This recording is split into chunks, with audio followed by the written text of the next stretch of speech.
नवी मुंबईतली एक मोठी बातमी हाती येते। नवी मुंबईतला ताजा आकडा कोरोनाग्रस्तांचा हाती आला आणि त्यानुसार नवी मुंबईत दिवसभरात 352 रुग्ण नव्यानं वाढलेले आहेत। नवी मुंबईतला एकूण आकडा आता 11,138 वर पोहोचलाय।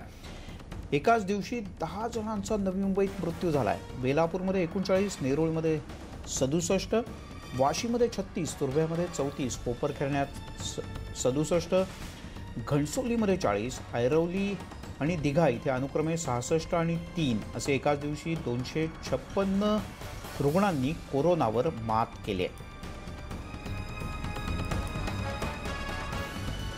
आणखी मोठी बातमी ठाण्यातून हाती येते। जे केवळ हॉटस्पॉट आहेत अशाच ठिकाणी आता पूर्णतः लॉकडाऊनची घोषणा ठाणे महानगरपालिका क्षेत्रात करण्यात आली। 19 तारखेपर्यंत म्हणजे उद्यापर्यंत ठाण्यातला लॉकडाऊन होता आणि त्यापूर्वी याची घोषणा करण्यात आलेली आहे। इतर ठिकाणी राज्य सरकारच्या आदेशाप्रमाणे लॉकडाऊन असेल, मात्र हॉटस्पॉट वगळता सर्व ठिकाणी मिशन बिगिन अगेन अर्थात नियम लागू असणार आहेत त्याला, पण हे सुरू राहील। मात्र हॉटस्पॉट असलेल्या ठिकाणी 31 जुलैपर्यंत पूर्णतः लॉकडाऊन पाळला गेला पाहिजे असं पुणे महापालिकेचे आयुक्त विपिन शर्मा यांनी आदेश काढले। तर उद्या संध्याकाळी शहरातला लॉकडाऊन संपणार होता आणि त्यापूर्वीच महापालिका आयुक्तांनी हे आदेश जारी केले।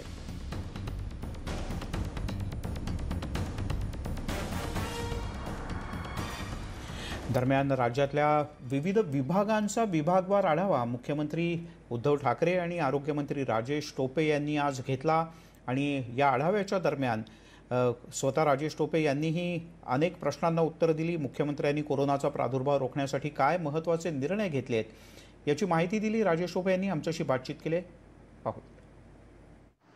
महाराष्ट्रातील कोरोना परिस्थितीचा आढावा आज मुख्यमंत्री उद्धव ठाकरे यांनी राज्यातील सर्व विभागीय आयुक्त, जिल्हाधिकारी आणि त्याचबरोबर आरोग्यमंत्री राजेश टोपे यांच्यासोबत घेतलेला आहे। महत्त्वाची बैठक पार पडलेली आहे। नेमकं या आढावा बैठकीमध्ये काय काय निर्णय झाले आहेत किंवा काय काय अधिक माहिती आहे ते जाणून घेऊया। आपल्यासोबत आरोग्यमंत्री राजेश टोपे सर आहेत। सर, नेमकी काय आढावा बैठकीमध्ये चर्चा झालेली आहे, काय सांगा? आज माननीय मुख्यमंत्री उद्धवजी ठाकरे साहेब यांनी आम्ही आणि खास करून सर्व कलेक्टर्स, कमिशनर्स, पोलीसचे सर्व IG आणि सर्वांच्या बरोबर जी बैठक झाली, तर त्याच्यात जवळजवळ ही बैठक 4 वाजता सुरू होऊन आत्ता संपलेली आहे। तर 3-3.5 तास ही मीटिंग झाली आणि यामध्ये प्रामुख्याने एकतर आढावा घेतला, कोणाच्या काय जिल्ह्यातल्या अडचणी आहेत त्या समजून घेतल्या, की कुठे काय अडचणी आहेत त्यांना आपण काय मदत करूया का। तर प्रामुख्याने काही ठिकाणी जम्बो हॉस्पिटल्स बनवण्याची आवश्यकता आहे, तर ते जम्बो हॉस्पिटल्स बनवण्यासाठी आम्ही मदत करू असं सांगितलं। काही 4-5 जिल्हे असे राहिलेत की ज्या ठिकाणी टेस्टिंग फॅसिलिटीज नाही आहेत, तर त्या ठिकाणी आम्ही निधी उपलब्ध करून देऊ आणि DPDCतून त्या जिल्ह्यांनी RT-PCR लॅब उभी करावी।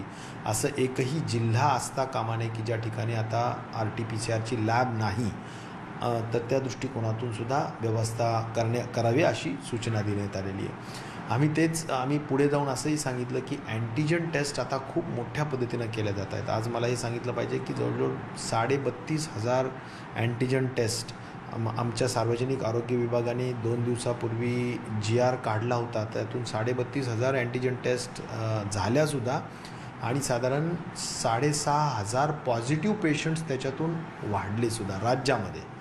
आणि म्हणून मला म्हणायचं की अँटीजन टेस्ट हे खूप परिणामकारक टेस्ट आपल्याला पाहायला मिळते की अर्ध्या तासात रिपोर्ट येतो आणि जे पॉझिटिव्ह आहेत ते 100% पॉझिटिव्ह आहेत आणि जे निगेटिव्ह आहेत ते त्यापैकीसुद्धा जवळजवळ 5-6 हजार जे निगेटिव्ह झाले होते त्यांची पुन्हा पॉझिटिव्ह RT-PCR केली, कारण ती गोल्ड स्टँडर्ड समजली जाते, तर त्यातूनसुद्धा परत 150-200 लोक पॉझिटिव्ह आले होते। त्यामुळं मला म्हणायचं की अँटीजन टेस्ट सर्वदूर कराव्यात असं एक ठरवण्यात आलेलं आहे, पण त्या अँटीजन टेस्ट करताना कंटेनमेंट झोनमध्येच करावी शक्यतो। आणि ज्या ठिकाणी प्रायव्हेट हॉस्पिटल्सला जर काही लक्षणं आढळले असलेली पेशंट्सला जर ॲडमिट करून घ्यायचं तर त्यासाठी करावी, अशा काही मार्गदर्शक सूचनासुद्धा त्या ठिकाणी दिल्या। त्यामुळे अँटीजन टेस्टबद्दल झालं। अँटीबॉडीजचं सुद्धा आम्ही आता एक रक्कम फायनलाईज करतो आहोत की काय प्राईज असावी अँटीबॉडीज टेस्ट करताना, तर ते पण एक आमचं त्या ठिकाणी ठरलेलं आहे। व्हिडिओ जर्नलिस्ट राजेश साफळेसह उदय जाधव, न्यूज 18 लोकमत, मुंबई।